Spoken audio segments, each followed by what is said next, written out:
Alright guys, going to be doing something a little bit different here for the video today. I actually bought the new TYR Force 1 Elite Carbon Lifters. I thought I would do an initial impression. I haven't opened this box yet. Just do an initial impression, what I think about the shoe, kind of do a comparison to the shoe I'm using now, which is the Velocita Strake. And then do some lifting today, do an initial impression with the lifting.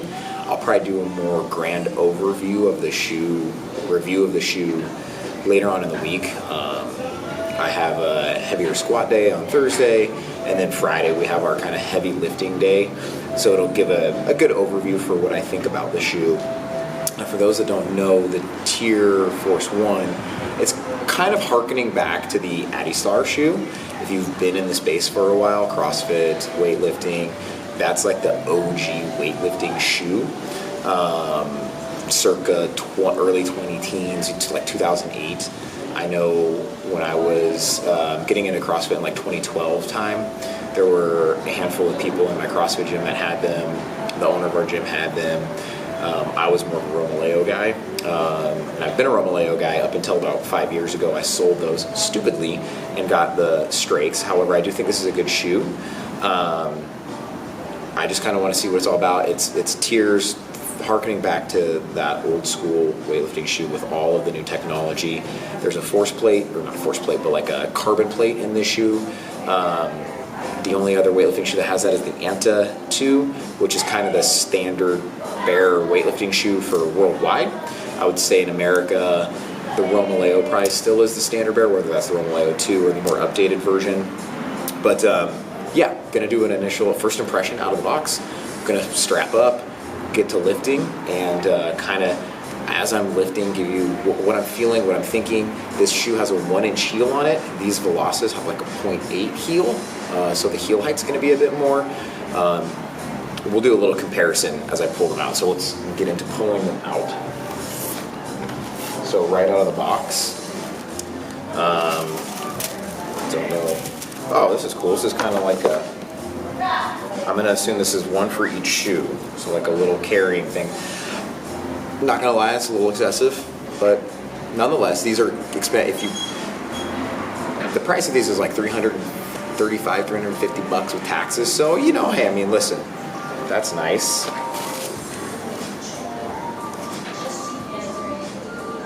I don't know what that is. The chrome finish will wear over time. Okay, good to know. I mean, part of the reason people are liking these shoes or willing to drop the money is the look, let's be honest. And knowing that you're going to spend that much money, knowing that the chrome finish will wear over time. So to make a break, maybe you go with the black and golds. I don't know. I got the white and chrome, obviously. Okay. Here we go.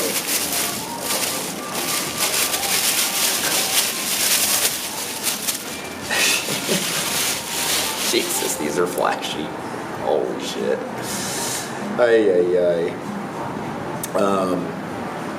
It's probably one of the most flashiest weightlifting shoes I've ever seen. This chrome finish is very chromed. I can see my reflection in it.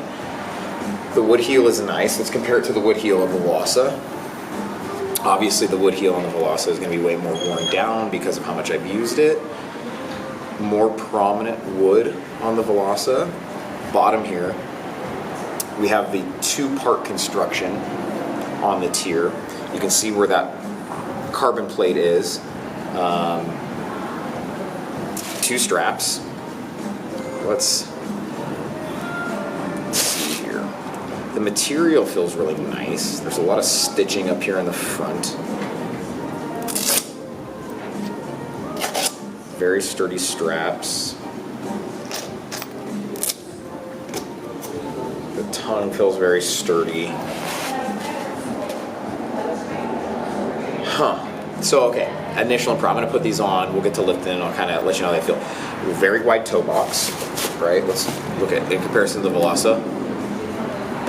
Yeah, I don't know if you can, it's a way wider toe box, which again, TYR is known for that. So they're sticking with that wide toe box feel. One of my issues with the TYR L1 lifter that I have is that while the toe box is wide, the forefoot is very squishy. And when you're lifting, and you're lifting consistently under heavy loads a lot of time, a squishy forefoot can just cause some foot instability, collapsing in the forefoot, maybe some lateral movement. If I'm snatching overhead, I don't want to feel like I'm being pushed down into my shoe. I understand that weightlifting shoes can be narrow, but sometimes that's on purpose. It's to make you feel like you have a really locked in foot. When you're jumping and moving your feet, you kind of want to feel like you have cement on your feet, because when you land that jump, you want to feel cemented to the floor. Now, when you're just plastered in on a squat, a front squat, a back squat, sure, maybe a little bit of a squishy forefoot's not that big of a deal. I still don't like it. I want to feel like I'm pushing through something solid. So that'll be interesting to see. I have a feeling, that's cool. It says always in front.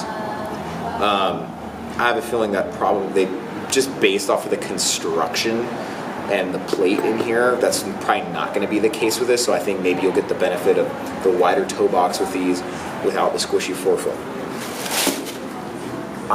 Who are these shoes for? Without having even tried these out, the price point is extremely expensive. This is a premium weightlifting shoe. Is the performance there? I don't know. We will see. But if you're your average CrossFitter, gym goer, somebody who's hitting the Olympic lifts a couple days a week, do you need these shoes? No.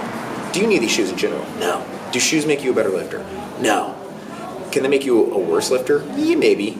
But, I think these are targeted, or the people who would benefit most from these probably are people who are serious weightlifters or who are weightlifting every day or more often than not. Am I telling you how to spend your fucking money? No. You want to drop $350 on these fuckers? Go ahead.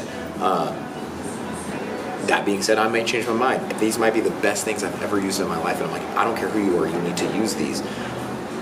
I think most people that are just lifting for fun, that are going to CrossFit classes, you can probably spend less money and get everything you need out of TYR's normal L1. The Nike Reveiw 4s, any of these weightlifting shoes that are more available, maybe the price point's a little bit lower, because maybe you're only snatching and cleaning once, twice a week, maybe you're squatting once a week, Again, you're weightlifting every day, you're snatching every single day, you're cleaning every day, you're squatting every day. Different story. So, initial impressions, probably the flashiest weightlifting shoe I've ever held. It seems very well constructed. The stitching, the material, fall leather, the two-part construction looks cool. The chrome is sick. It's a sick-looking shoe, let's be honest. And while looks are important, to me what matters more is performance. What I'm looking for in this shoe is what's the stability like. One of my gripes with my Velocys is there seems to be some lateral instability sometimes, and that I think is partly the construction. It's very flimsy. Look at this, right? Like, that's very flimsy for a weightlifting shoe through that area. So if I have any side-to-side movement, it feels like my foot collapses. So I'm hoping, right, this just seems better constructed. There's a second strap. So if I get just a hair, little bit better lateral stability, I'm sold. Because otherwise, great shoe, heel height, not a big deal. I don't need this 1-inch heel. That, for me, might be honestly too much. I doubt it, but it might kick me forward. So we'll see. We're going to put these on, and we're going to get into it. All right, guys. So thought I'd just talk over this. Give just, again, my initial thoughts after a couple training sessions in the TYR Force ones. Have this day's training session and then the following day's training session. So this is a Tuesday, then a Wednesday rest day, and then a Thursday morning training session, which we'll talk about. So initially just putting the shoes on here, first thing I noticed is how wide that toe box actually is. My foot is swimming in this thing. However, lengthwise, I can't go any smaller. If I went any smaller, my toes would be butting up against this thing. For me, I'm okay with this. I'm somebody that usually wears barefoot shoes. Like for the past 2 years, I've worn the Reveiw Modus, their version of a CrossFit shoe, which is that zero drop, flat, kind of like flat soled shoe. And so my feet, like my toes spread out. I'm used to that. It's weird though in a weightlifting shoe. I'm not used to it. I mean, weightlifting shoes, they feel narrow, they feel cemented on, and like that's by design. I kind of talked about that. in that first clip. And you don't feel that way. And so like initially when you put it on, you think like, oh, these are not going to be stable. Like that's what I thought. I was like, these are not going to be stable. You can't have all of the space in here and actually have stability. But I was wrong. They're actually a very stable shoe.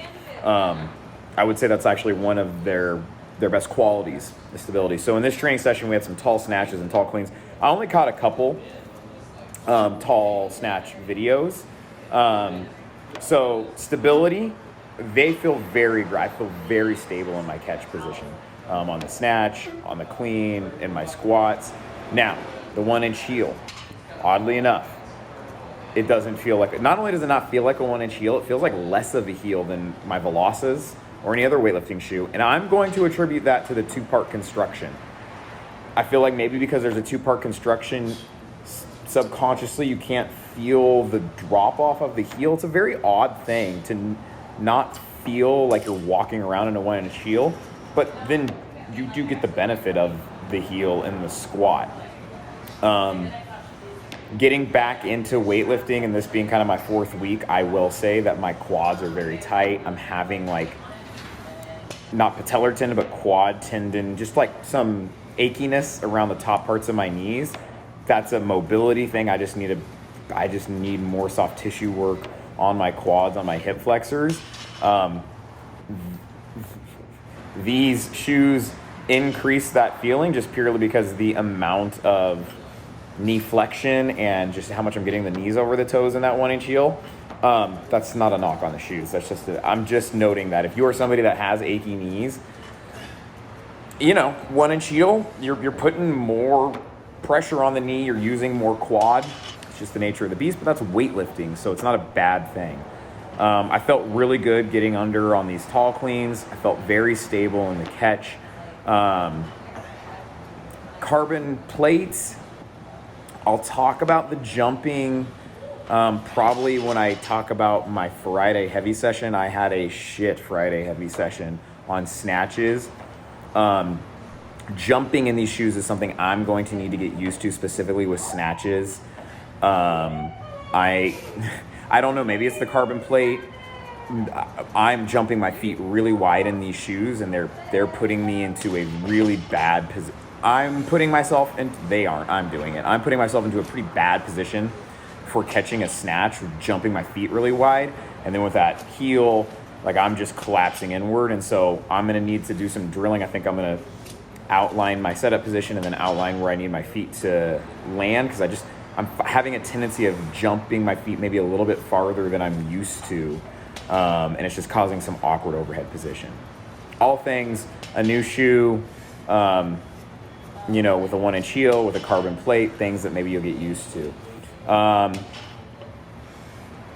Lateral movement side to side, not feeling any lateral movement side to side. I don't know, man. Like, I've only had 2 or 3 sessions in them. They feel like a really well-constructed weightlifting shoe. If you are somebody that is not used to a wide toe box, though, they might feel really freaking weird when you're jumping and snatching and cleaning. For squats, they feel really stable, which I have some front squats in the next morning session I'll talk about. But like here, I feel really cemented to the floor on these flat-footed pulls, some deficit pulls here. They're a really well-constructed shoe. I will say that, at least for me, it's going to take some getting used to on my overhead position for snatches, specifically. I already, have a hard time in the snatch, in my catch. That's my Achilles heel. My jump position, my catching position. So, yeah. So, all right, this is the next morning. This was a shit session. My Thursday session and my Friday session this past week were shit. It's just, I'm being honest. I wish every session was great. I came in the morning. I took a Wednesday complete rest day, didn't do anything physically active, probably not great. I took a hot bath, which from a nervous system standpoint was great. Like, I woke up feeling very nervous system recovered, but I didn't warm up well. I got a barbell on my shoulders doing these jerks within an hour of waking up, 7 a.m., and my body was not warm for this. My nervous system was okay, but my joints, like, it's weird to talk about. I'm watching this and like nothing looks terrible, but like remembering how I felt, my back felt tight, my knees were achy. You can start seeing as I get heavier on my dip and drive. It felt like my working weight on this was 245 for 3 sets of 3. It felt like I had the world on my fucking shoulders. And that shit happens, man. It's weightlifting. Some days feel like shit. I will say I learned something about myself is that on these days I don't have to train this early. If everything's normal, I have a PT session at 9. And I've been like trying to get this session in really quickly before that, and I feel rushed and I feel like I can't mobilize and warm up well. I don't have anything until 4:30 p.m. again when I'm coaching after my 9 a.m. PT. I'm just gonna, from 10 to 11:30 noon, that's when I'm gonna train. So Thursday mornings now, I'm gonna get up, I'm gonna go for a walk, I'm gonna walk my dogs in the morning, maybe hang out with my fiance. Well, she's gotta go to work, but nonetheless, like I'm gonna have a little bit of a morning. Go get coffee, get steps in, like get warmed up, go do my PT session and then lift. And I think that will help a lot. I think I'm Mondays and Fridays when I'm lifting with Mike and Noah, my body feels warm, or my nervous system feels really warm. My body's maybe a little bit beat up, but like it's in the evening. I've already gotten 12,000 steps in, and on Tuesday, I'm starting to work out kind of more in the evening. So now it's like my body's just used to the evening training. So now when I'm training in the morning, it's really thrown off. So it was a learning experience for me. Is that going to completely make or break things? No, but like you can see here, I'm not getting my front foot out. My dip looks so slow, which I dip slow anyways, but my dip, that one wasn't bad. But again, just knowing how this felt, these felt so trashy. This is 245, 3 sets of 3. It's 80%. And it looks like the world. All of those were rough. After that, we got into the close grip snatching work we've been doing. We progressed this from hang, low hang, and now floor. Again, body wasn't really, I started to feel better nervous. I started waking up nervous system-wise here, but body was still rough. I actually ended up kind of messing my bicep up on these, doing an early arm bend. No surprise there on close grip snatching. Right arm here. Nothing serious, just a little bit of a strain kind of on the outer bicep, inner tricep area. That had a big impact on my Friday session, which was annoying. I'm trying to like review these shoes and I'm excited for them. And training in life doesn't always go the way you want it to. I will say I do like my catch position somewhat here. You'll see I have a tendency to turn those toes out a lot, which is okay. But I'm jumping my feet out to well beyond where I normally squat. Like the power snatch. And a little bit of that is okay, but I back squat, front squat with my feet relatively close. Now my feet right here are closer in my setup position than I squat and front squat and everything. Yeah, that's rough. That's an okay catch position, but I have a tendency, as I get heavier, to move my feet out wider and wider as a way to augment getting under the bar, especially on power snatches. But I do it on squat snatches too. And to the extent that your feet go too wide, hips turn out, feet turn out. Like that's a decent catch position. I just need to work on being really consistent with where my feet move to on my snatch. And so the two things I'm going to implement every time I snatch now, do full snatches, is I'm going to outline my ideal catch position with my feet, and I'm going to hold my catch position once I'm there, especially at lighter weights. So like ideally I would have sat down there in that a little bit. But again, like I'm really turning those toes out, and I just attribute that to just jumping out a little bit too wide. So this is finishing up that Thursday morning session. The shoes felt great. It's good when I wasn't thinking about the shoes at all in this session. I was only thinking about surviving this session and how my body felt. And I will say, that's great. When you're not worrying about your equipment, it's just user error, they're good. The front squats, this was 6 sets at 2. And again, this felt like we were unracking it. My low back was just, again, not in pain. I don't have it. It's just tight. And I didn't take the time to warm it up, mobilize, etc., warm my core up. I just got right into this. And again, like 275 is moving well. And I wanted my working weight to be, at or a little bit heavier than what I did the triples with last week, which was 305. can see I'm moving around. So this is 295. They feel really good in a squat, the shoes. They feel very stable. Again, they're very cemented in the ground. They're a very stable shoe. They're a very well constructed shoe. And again, I'm going to give a more thought out review of them maybe next week. I'm going to give another full week of this because what I want to talk about in my next session is just dealing with bad training days and maybe like injuries and all that kind of stuff. I wanted to get a different angle. The Stellar Strength barbell tees are in. I think they're sick. I was just trying to get different angles on it.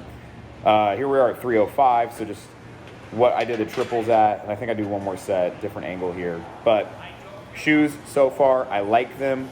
I'm going to need to do some work to get used to them in my overhead position in the snatch, and just I need to work on that anyways. But that's thoughts on the TYR Force 1 so far.